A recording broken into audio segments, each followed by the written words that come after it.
இப்போ wild animal அப்படின்னா காட்டுல வாழ்ற அனிமல்.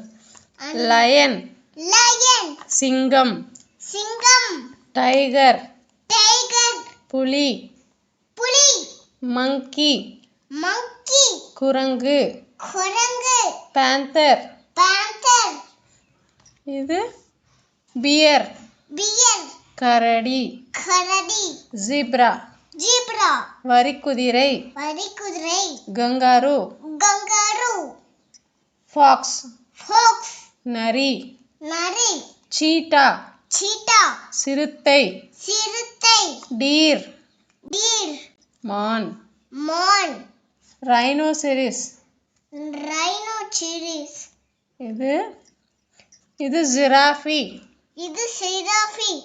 ஒட்டகச்சிவிங்கி, ஹிப்போபோட்டாமஸ்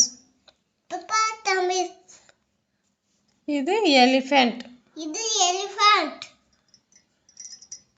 இது போல் பயனுள்ள வீடியோக்களை நீங்கள் தொடர்ந்து பார்க்கணுன்னா நம்ம சேனலை சப்ஸ்கிரைப் பண்ணுங்கள், லைக் பண்ணுங்கள், ஷேர் பண்ணுங்கள். தேங்க்ஸ் ஃபார் வாட்சிங். பாய் பாய் குட்டீஸ்.